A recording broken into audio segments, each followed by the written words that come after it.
June 1945, and a military transport truck rumbles through the outskirts of Fort Sam Houston in San Antonio, Texas.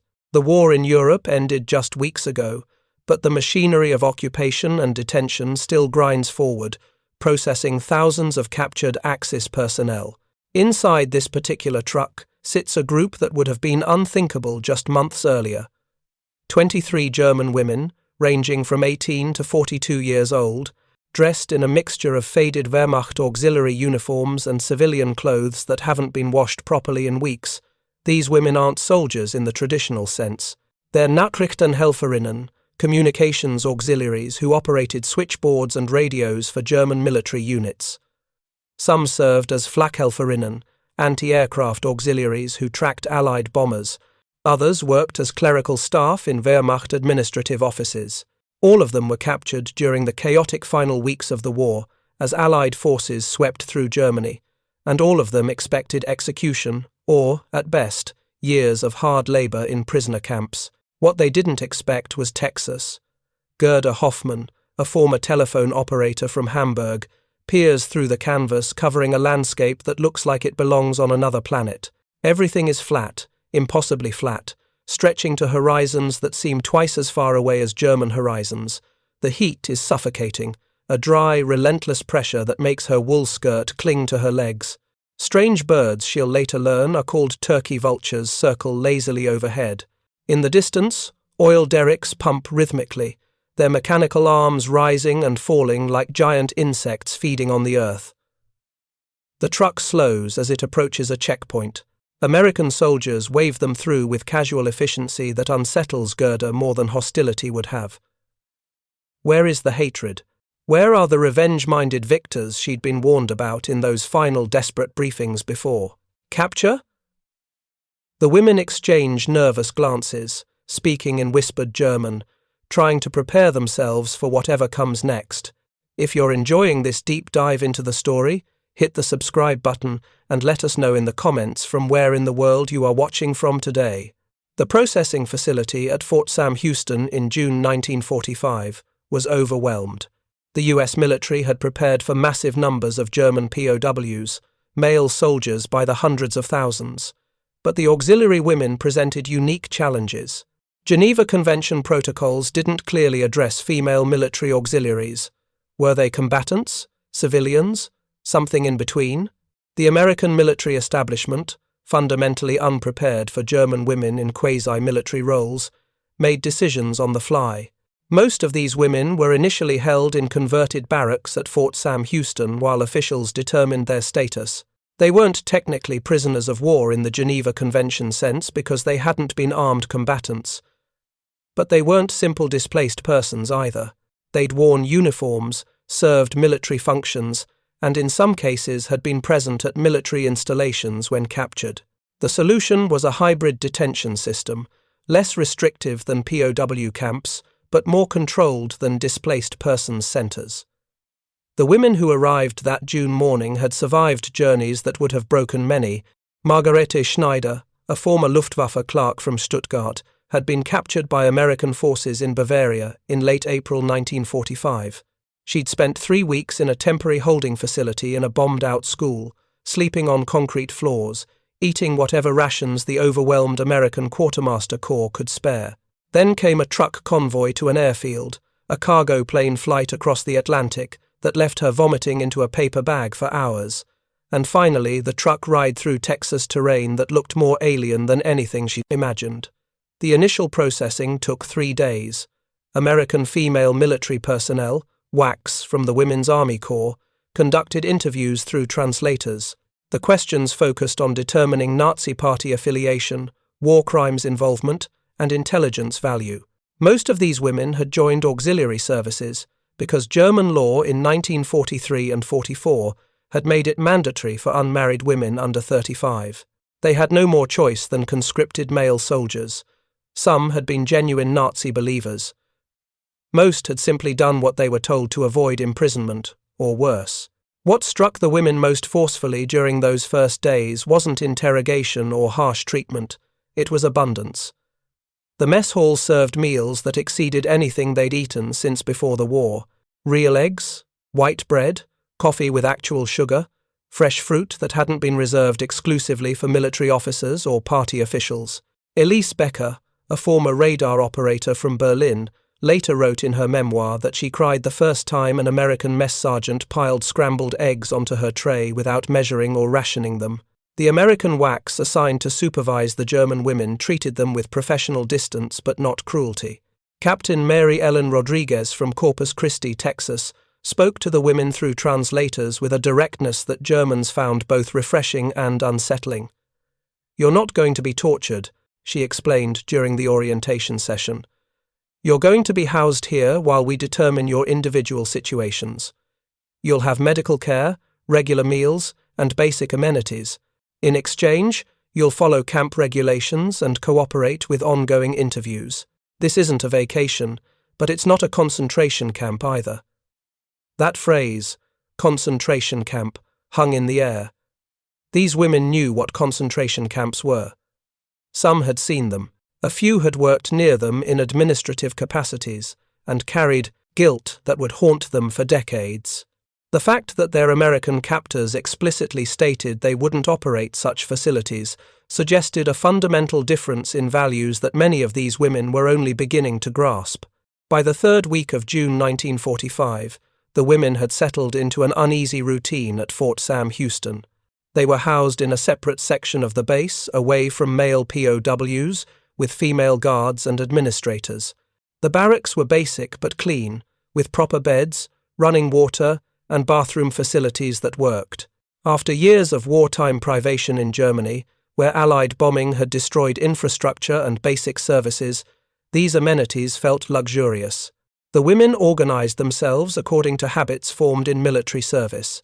They appointed a spokeswoman, Anna Weber, a 38-year-old former Wehrmacht administrative sergeant who spoke decent English. They established cleaning rotations, meal protocols, and dispute resolution systems. Structure provided comfort in the face of profound uncertainty about their futures. Medical examinations revealed the toll of war and captivity. Most women were underweight, suffering from vitamin deficiencies, dental problems, and stress-related conditions. The American military doctors treated them without judgment, providing medications, dental care, and nutritional supplements. A doctor named Lieutenant James Morrison told Gerda Hoffman through a translator, "Whatever happened during the war, you're under American care now, and we treat patients, not enemies." That attitude, that fundamental separation between wartime enmity and human dignity, confused many of the women. They'd been raised in a system where ideology determined treatment, where your value as a human being depended on your race, your loyalty to the party, your usefulness to the state. The American approach seemed almost incomprehensible. Why would victors treat defeated enemies with basic decency? The answer came gradually through observation and interaction. The American military personnel at Fort Sam Houston weren't motivated by ideology in the German sense. They followed regulations, yes, but those regulations were based on concepts like rule of law, human rights, and the Geneva Conventions. Even when individuals held personal animosity toward Germans, and many did, especially those who'd lost loved ones in combat, the system constrained them from acting on that hatred. Late June brought the first real glimpse of Texas culture beyond the military base. The women were allowed supervised walks around certain areas of Fort Sam Houston for exercise and mental health purposes. These walks took them past sections where off-duty American soldiers congregated, and that's when the women first encountered Texas servicemen who weren't career military but rather cowboys doing their wartime duty. Corporal Jake Matheson from a ranch outside of Fredericksburg was the first cowboy most of these women actually spoke to. He was assigned to the transportation unit and happened to be present when a truck carrying some of the German women broke down near the motor pool. Jake, who'd been breaking horses since he was 10 years old and had fixed more truck engines than he could count, grabbed his toolbox and set to work while the women waited under guard in the shade. The German women watched this American soldier with fascination. He moved with a loose-limbed confidence that seemed distinctly unmilitary. His uniform fit oddly, as if he'd rather be wearing something else. When he removed his cap to wipe sweat from his forehead, they saw sun-bleached brown hair and a face weathered by outdoor work, not combat. He whistled while he worked, some tune they didn't recognize, and occasionally spoke to the truck engine as if it were a stubborn animal that needed coaxing. When he finished, and the engine roared to life, he turned to the women and said in accented but understandable German, "Alles, gut. Should get you where you're going now." The women stared. An American soldier who spoke German? Jake grinned at their surprise. My grandmother was from Bavaria. She made sure I learned proper German, not just the Texas kind. That brief interaction planted seeds. This American, this cowboy soldier, didn't fit the propaganda image German women had absorbed for years. He wasn't a brutal thug or a money-obsessed materialist. He was a working man who fixed things, spoke their language because of family heritage, and treated them like human beings rather than defeated enemies. The real transformation began in mid-July 1945 when American authorities made a decision that would have been unthinkable in German POW camps. They determined that the detained German women, having been cleared of war crimes and deemed low security risks, could participate in supervised work details that would take them off base into the surrounding Texas communities. The labor shortage in Texas remained acute despite the war's end. Farms needed workers, hospitals needed staff, and German women with clerical or medical training could fill gaps while awaiting repatriation to Europe. The first work detail departed Fort Sam Houston on July 16, 1945.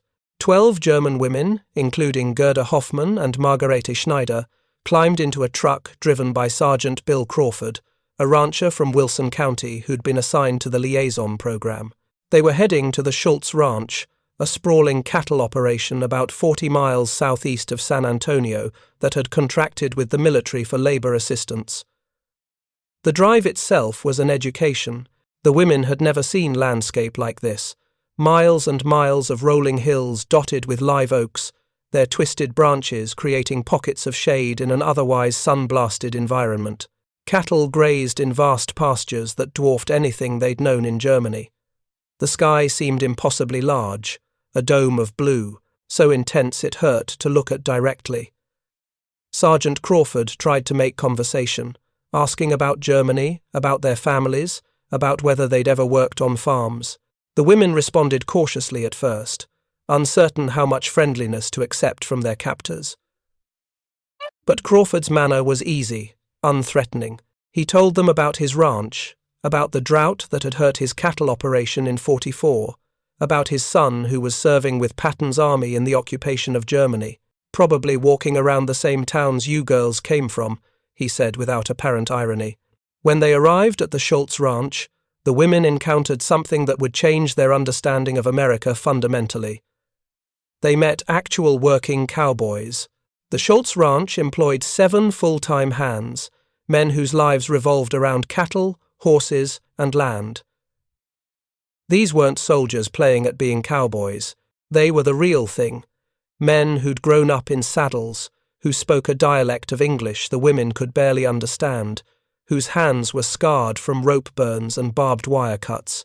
Some were too old for military service. Others had been classified as essential agricultural workers and exempted from the draft. All of them viewed the arrival of German women workers with a mixture of curiosity and amusement.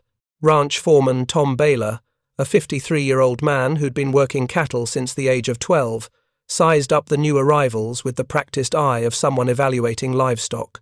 He saw city women mostly, soft hands and pale skin that hadn't seen real outdoor labor. But he also saw something else: determination, resilience, the kind of toughness that comes from surviving total war. "Welcome to Texas," he said through the translator that military authorities had provided.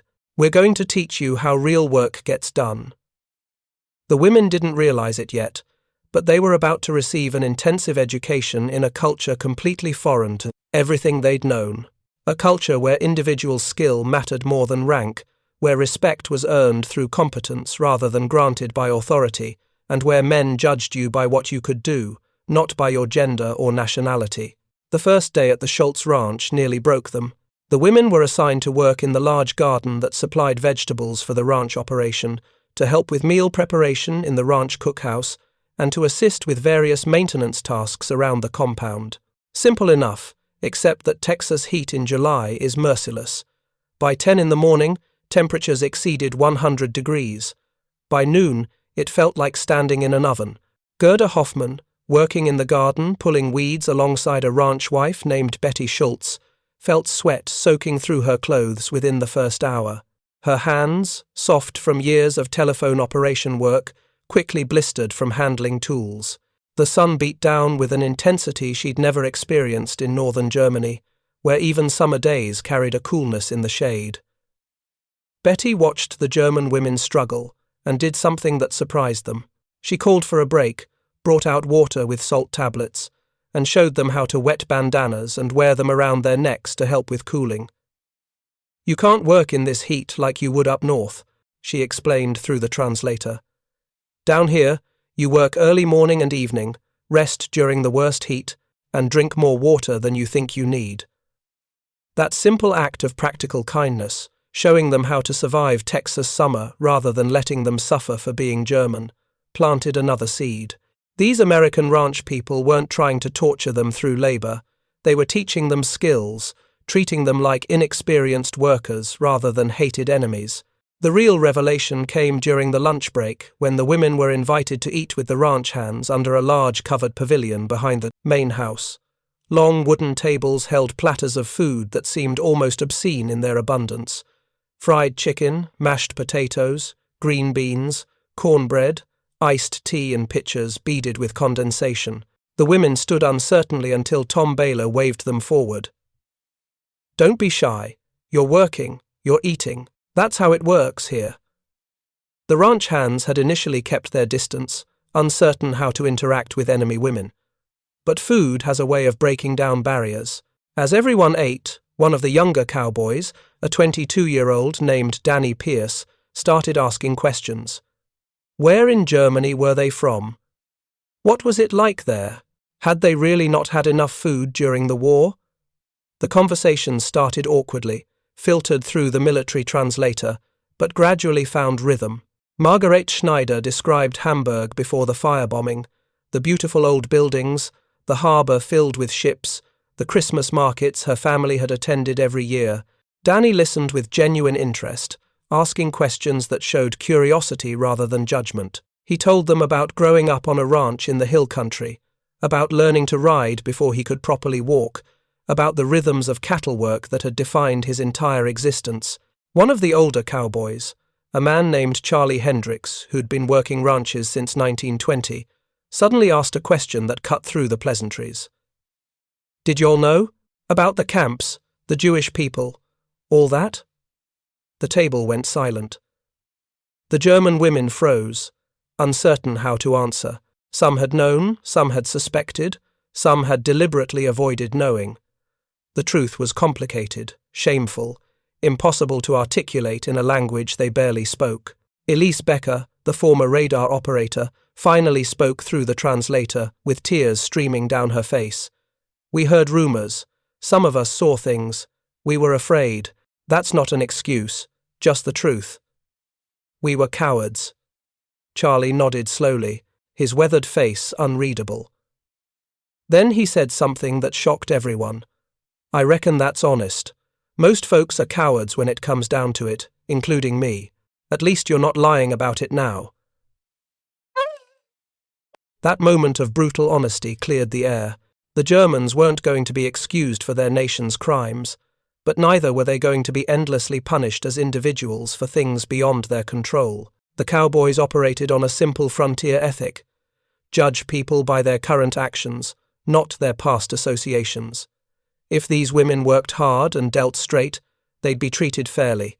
It was a moral framework that many of the German women found both refreshing and challenging. The afternoon brought the women's first real exposure to cowboy culture in action. After the midday heat broke slightly around 4 o'clock, Tom Baylor announced it was time to move some cattle from the south pasture to fresh grazing land. Several of the ranch hands saddled horses with practiced efficiency that looked like choreographed dance. The German women watched from the fence line, fascinated by the relationship between these men and their animals. Jake Matheson, the cowboy they'd met at Fort Sam Houston, who'd since been reassigned to help with the labor program, rode over to the fence where the women stood. "Want to see what real work looks like?" he asked in his grandmother's Bavarian German. Before anyone could object, he reached down and pulled Gerda Hoffman up behind him on the horse. She gasped, grabbing onto his waist instinctively as the horse moved forward. For Gerda, that moment was transformative. She'd never been on a horse before, never felt the powerful muscles moving beneath her, never experienced the sense of controlled chaos as Jake guided the animal into a loping gait toward where the other cowboys were gathering the cattle herd.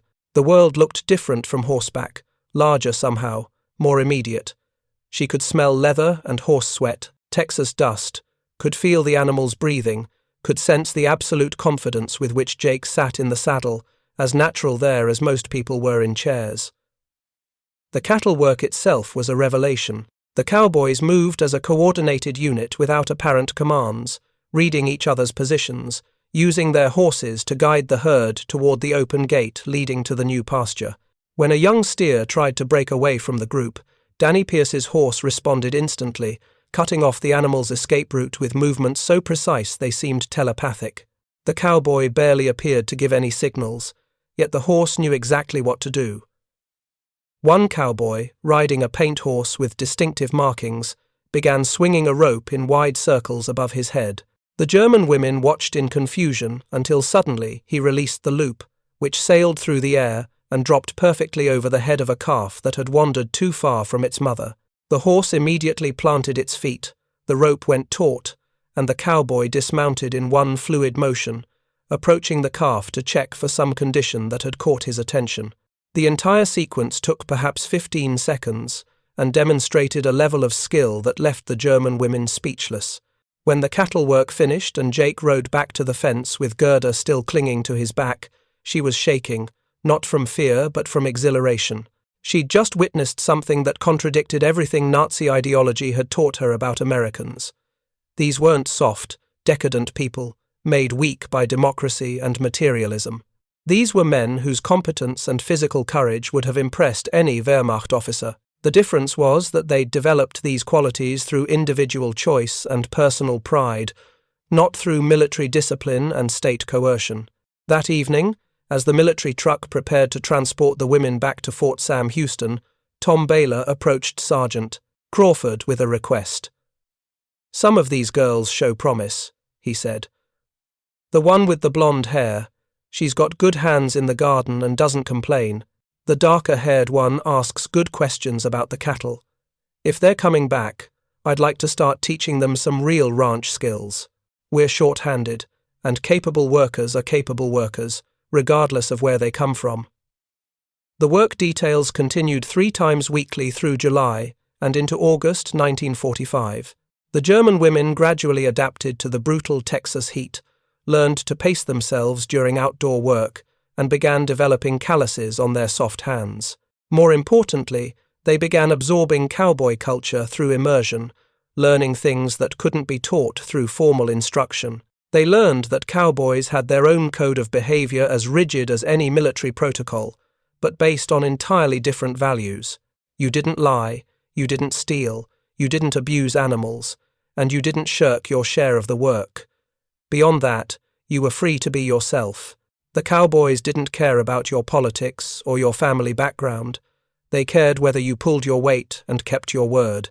Margarete Schneider, who'd been terrified of horses initially, found herself drawn to the animals with an intensity that surprised her. One of the ranch hands, an older cowboy named Samuel Johnson, noticed her interest and began teaching her basic horsemanship during lunch breaks.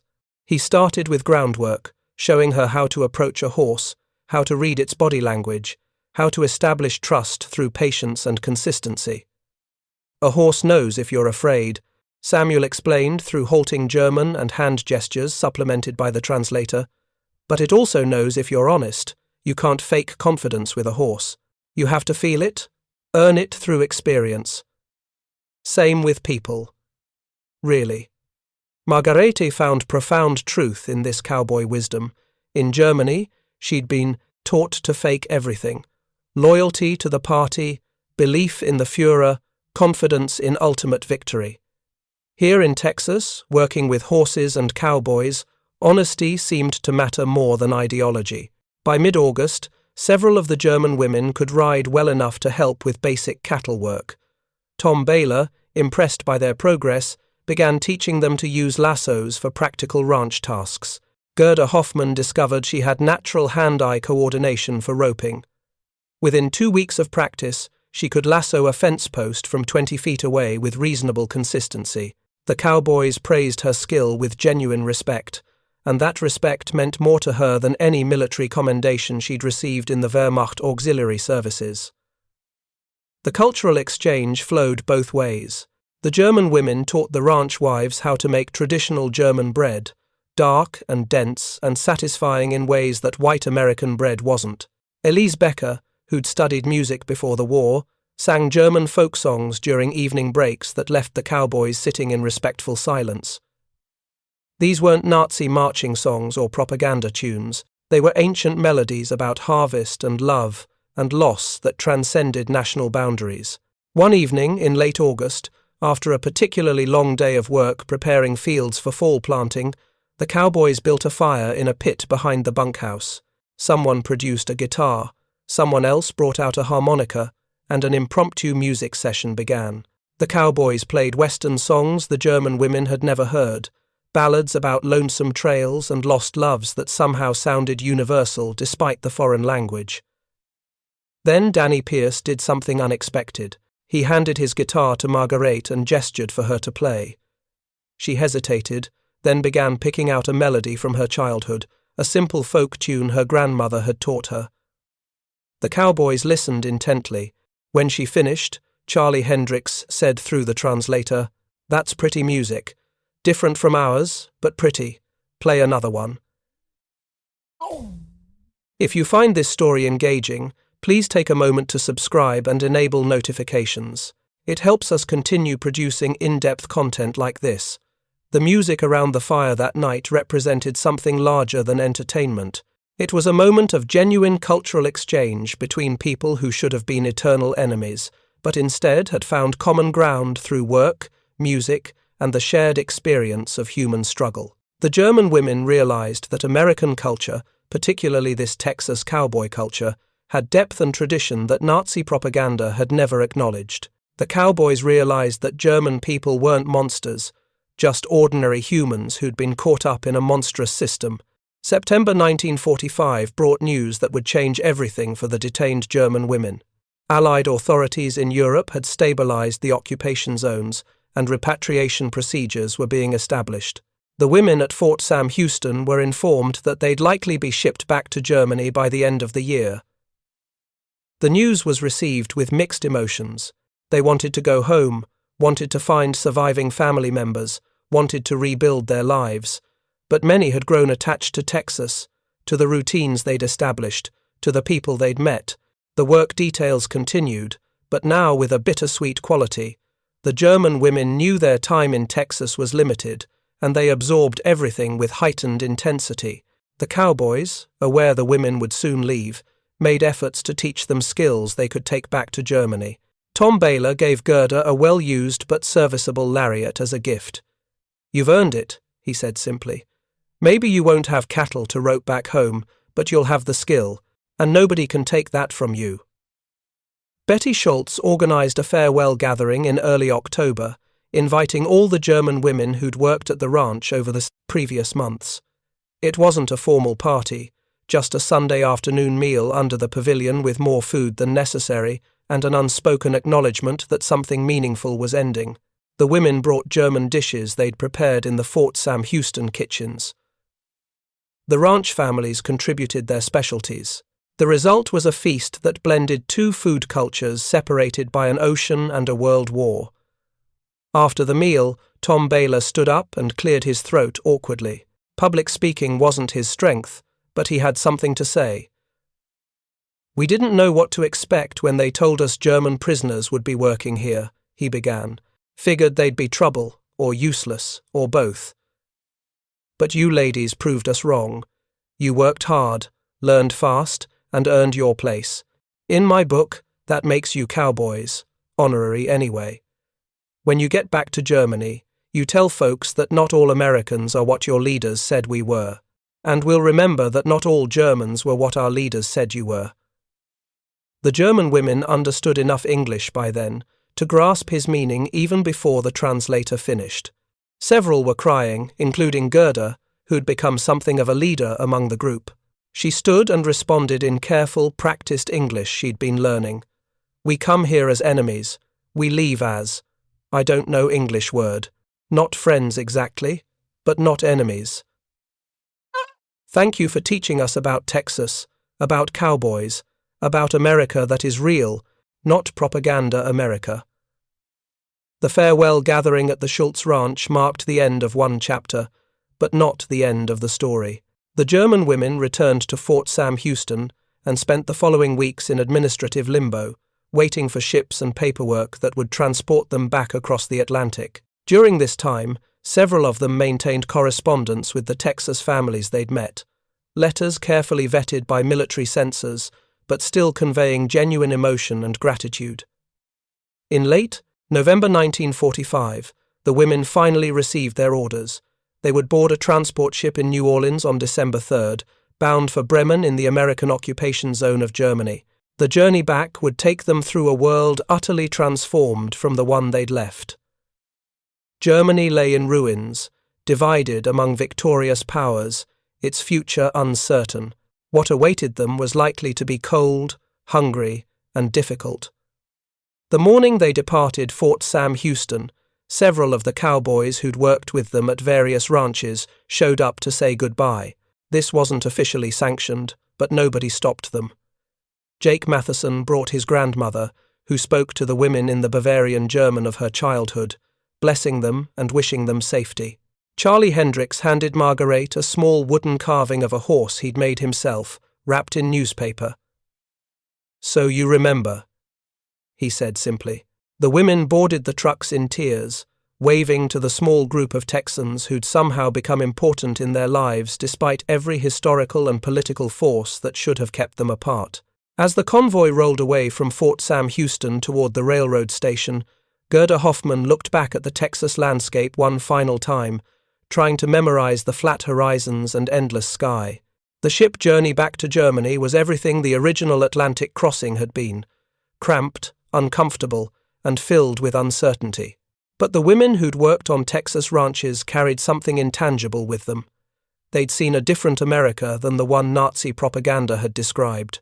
They'd met men whose strength came from individual skill and personal pride rather than state coercion.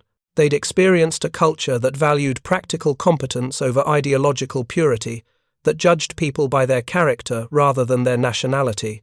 When they finally arrived in Bremen in late December 1945, they found a Germany that barely resembled the country they'd left. Cities were rubble, infrastructure was destroyed, millions were homeless, displaced, starving. The women scattered to search for surviving family members, to begin the long process of rebuilding lives in a nation that had been thoroughly defeated and occupied.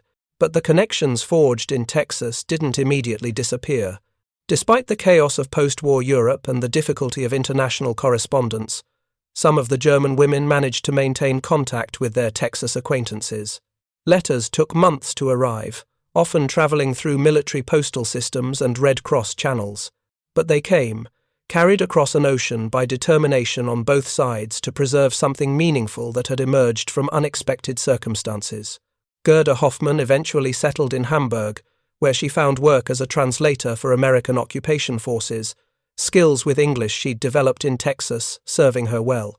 In 1948, she received a care package from Betty Schultz containing coffee, sugar, and a photograph of the ranch. The accompanying letter, written in simple English that Gerda could now read without difficulty, described how the ranch had survived the post-war adjustments, how the cattle operation was expanding, how life was returning to normal in Texas while Europe still struggled. Margarete Schneider had lost everything in the war. Her family home in Stuttgart had been destroyed by Allied bombing. Her parents were dead. Her brother was missing, presumed killed on the Eastern Front. She spent years in displaced persons camps, working odd jobs, trying to build something from nothing. But she kept Charlie Hendricks' carved wooden horse through all of it, a tangible reminder that even in humanity's darkest moments, individual kindness could survive. The stories of these women gradually faded into obscurity. They weren't celebrated heroes or notorious villains, just ordinary people who'd found themselves in extraordinary circumstances. Most lived quiet post-war lives, marrying, raising children, working regular jobs in the new West Germany that emerged from occupation. They rarely spoke publicly about their experiences in Texas. The topic was complicated, potentially problematic. How do you explain that your American captors treated you better than your own government ever had? How do you reconcile gratitude toward enemies with loyalty to your devastated homeland? But they told their children in private moments. They shared stories about working on Texas ranches, about learning to ride horses, about cowboys who taught them to rope cattle and treated them with unexpected respect. These stories became family legends, passed down through generations, gaining detail and meaning over time. In the 1970s, as Cold War tensions eased and historical research into World War II expanded, a few journalists and historians began documenting the experiences of German POWs in America, most focused on male soldiers held in large camps across the United States. The story of German women auxiliaries who'd worked on Texas ranches remained largely unknown, a footnote in a footnote, too small and too complicated for mainstream historical narratives. But in 1982, a German television documentary team tracking unusual World War II stories discovered Gerda Hoffmann living in Hamburg. She was 63 years old by then, a grandmother, retired from decades of work as a translator and teacher. When the documentary team asked about her wartime experiences, she initially demurred. Then they mentioned they were specifically interested in German women who'd been detained in America. Gerda's face changed. She disappeared into another room and returned with a wooden box containing letters, photographs, and a worn lariat. "I haven't talked about this in years," she said, "but maybe it's time." Over the following hours, she told them everything: the capture, the transport to Texas, the terror and confusion, the gradual realization that Americans weren't the monsters propaganda had portrayed, the cowboys who'd taught her to rope and ride, the farewell gathering at the Schultz Ranch. The documentary team tracked down other women from the same group.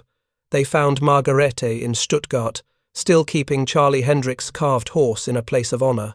They located Elise in Berlin, who'd become a music teacher and still sang the cowboy songs she'd learned around Texas campfires. They interviewed 8 women in total, each with similar stories of culture shock, gradual acceptance, unexpected kindness, and transformative encounters with a way of life completely foreign to their experience. The documentary aired in Germany in 1983 and caused a minor sensation. Here was a completely unknown aspect of the war. German women working on American ranches, learning cowboy skills, developing relationships with their former enemies. The story resonated because it was so unexpected, so contrary to standard narratives about World War II as a Manichaean struggle between absolute good and evil. The broadcast prompted letters from other women who'd had similar experiences but had never spoken publicly about them. A woman in Munich wrote describing how she'd worked on a ranch near Abilene, learning to break horses under the tutelage of a 70-year-old cowboy who treated her like the granddaughter he'd lost to polio. Another woman from Frankfurt detailed her time at a dairy farm outside of Houston, where the owner's wife taught her to make butter and cheese using methods that differed fascinatingly from German techniques. These accounts revealed a broader pattern. Across Texas, small numbers of German women auxiliaries had been integrated into the wartime agricultural labor system, often working on ranches and farms where they encountered authentic cowboy culture. The experiences weren't uniform. Some women faced hostility from locals who'd lost sons in combat. Others encountered indifference or exploitation, but enough had positive, transformative experiences that a pattern emerged. Exposure to cowboy culture challenged their preconceptions about America in profound ways. The documentary also sparked interest in Texas. Several of the ranching families mentioned in the film were still operating in the 1980s, now run by second and third generations. When contacted by researchers, these families produced their own archives: letters from German women, photographs taken during work details, even a few diary entries that had been shared and then left behind when the women departed. The Schultz Ranch, still in family hands, opened a small museum in 1985 dedicated to the history of German labourers who'd worked there during and after the war. The exhibit featured tools the women had used, reproductions of meals served, photographs of cattle work, and most poignantly, a section of fence where prisoners and cowboys had first shared cigarettes and broken down barriers through simple human contact. In 1987, the ranch organized a reunion, inviting any surviving German women who'd worked there to return to Texas. 4 women made the journey, now in their 60s and 70s, accompanied by children and grandchildren. The local newspaper covered the event extensively, publishing photographs of elderly women standing in fields they'd worked 42 years earlier, now able to articulate in fluent English the impact those months had made on their understanding of the world. Gerda Hoffman gave an interview during that visit that captured something essential about the experience. "We arrived as enemies, convinced Americans were everything our propaganda had told us, brutal, uncultured, obsessed only with money and pleasure. We discovered men whose code of honor put many German officers to shame, cowboys who valued honesty, hard work, and individual skill above ideology or nationalism. They taught us that strength doesn't require totalitarianism, that competence doesn't require cruelty, that pride can exist without supremacy. Those lessons saved some of us from the bitterness that consumed so many Germans after the war." The academic community gradually recognized the significance of these encounters. Historians studying post-war German-American relations noted that former POWs and detainees often became advocates for Atlantic partnership during the Cold War. The personal relationships formed during captivity, the exposure to American values in practice rather than propaganda, created a cohort of Germans who understood the United States in ways that purely academic or political knowledge couldn't replicate. Several of the women who'd worked on Texas ranches became influential in their own right during the post-war decades. Margarete Schneider eventually earned a university degree and became a professor of American Studies at the University of Stuttgart, teaching generations of German students about American culture with authority that came from lived experience. She kept Charlie Hendricks' carved horse on her desk throughout her career, and when students asked about it, she'd tell them the story of a Texas cowboy who treated an enemy with unexpected kindness. Elise Becker's musical career flourished in post-war Germany. She performed extensively, mixing classical German repertoire with American folk songs she'd learned in Texas. In 1968, she released an album titled Songs from Both Sides, featuring German and American music arranged to highlight universal themes. The album notes explained how she'd learned many of the American songs while detained in Texas, working alongside cowboys who'd shared their culture despite recent enmity. The correspondence between some of the German women and Texas families continued for decades. Jake Matheson, the cowboy who'd first pulled Gerda onto his horse, maintained a letter, exchanged with her until his death in 1979. His granddaughter, going through his effects, found over 200 letters spanning 34 years, documenting 2 lives unfolding on opposite sides of the Atlantic, connected by a brief period of shared experience during history's darkest chapter.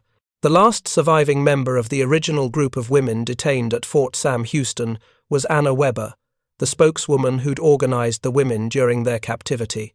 She lived until 2003, reaching the age of 96. In her final years, she gave extensive interviews to historians and filmmakers documenting the POW experience. Her testimony provided crucial details about the administrative systems, the daily routines, and, most importantly, the psychological journey from enemy to something more complex. "People want simple stories," Anna said in a 2001 interview. "They want clear villains and heroes, but my experience in Texas was neither simple nor clear.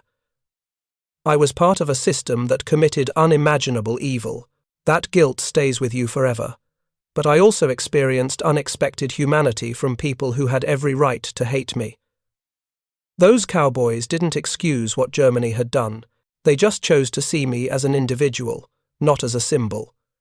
That distinction, that American ability to separate ideology from humanity, was something our system never understood. It's why we lost, and why America, for all its flaws, represents something genuinely different in the world. The broader historical significance of these encounters extends beyond individual stories. The treatment of German POWs and detainees in America, particularly the integration of women auxiliaries into agricultural labor systems, represented a practical application of democratic values during wartime. The United States could have retaliated for Nazi atrocities with cruelty of its own. Many Americans wanted exactly that, but institutional commitment to Geneva Convention standards, combined with practical labor needs and a cultural inclination toward judging individuals by their actions, created conditions where enemies could become, if not friends, then at least human beings worthy of basic dignity. The cowboy culture that so profoundly affected the German women embodied values that translated across cultural boundaries. The emphasis on individual competence, the respect earned through hard work, the informal egalitarianism that cared more about what you could do than who your parents were. These principles resonated with people raised in a hierarchical, class-conscious society precisely because they offered an alternative model of human organization. The women's experiences also highlighted gender dynamics in interesting ways. In Nazi Germany, women's roles had been strictly defined: mothers, homemakers, supporters of male achievement. The auxiliary services were sold as extensions of domestic duty, women supporting men who did the real work of war. But on Texas ranches, these women discovered they could do work they'd been told was beyond female capability. They could ride horses, rope cattle, endure brutal heat, and earn respect from men whose culture valued competence regardless of gender. This wasn't feminist enlightenment in the modern sense. The Texas Cowboys of 1945 held plenty of traditional views about gender roles. But ranch work had always demanded that everyone pull their weight, and if a woman could do the job, pragmatism trumped ideology. For German women raised in a system where biology was destiny and traditional roles were enforced with state power, the sight of ranch wives who ran businesses, managed livestock, and made decisions alongside men provided yet another challenge to everything they'd been taught. The physical artifacts that survive from this period tell their own stories. Museums across Texas hold items made or used by German detainees, leather goods crafted during free time, tools adapted for women's hands, photographs capturing moments of work and rest, letters describing experiences that seemed impossible to their recipients back in war-torn Germany. Each object represents a small node of connection between cultures that should have remained forever separated by war and ideology. The historical markers at former detention sites preserve memory for future generations. The marker at Fort Sam Houston, erected in 1992, reads in part, "Here, German women auxiliaries detained after World War II discovered that their captors judged them by their character rather than their nationality. The relationships formed during this period contributed to post-war reconciliation and demonstrated that even in the aftermath of total war, human dignity could be preserved through adherence to law and moral principle." Similar markers exist at several of the ranches that employed German labor, though these are often smaller, more personal tributes funded by families rather than government agencies. The Schultz Ranch marker, placed in 1985, simply states, "On this land, former enemies worked alongside each other, learned from each other, and discovered their common humanity. May we never forget that even in war's darkest moments, individual acts of decency can illuminate paths toward peace." The legacy of these encounters extends to the present day. Descendants of the German women and the Texas Cowboys maintain connections through social media, genealogy research, and occasional reunions. In 2015, 70 years after the war's end, a gathering in San Antonio brought together over 300 people connected to this history, grandchildren and great-grandchildren of both the detained women and the ranching families who'd employed them. The event featured historical displays, academic presentations, and personal testimony from descendants who'd grown up hearing stories about the unexpected friendships formed in 1945. A German woman in her 40s described visiting the Schultz Ranch and riding horses there, following in her grandmother's footsteps. A Texas rancher in his 50s talked about corresponding with his grandfather's German pen pal for 20 years after his grandfather's death, maintaining a connection that had started with shared cigarettes through barbed wire. Thank you for watching. For more detailed historical breakdowns, check out the other videos on your screen now, and don't forget to subscribe.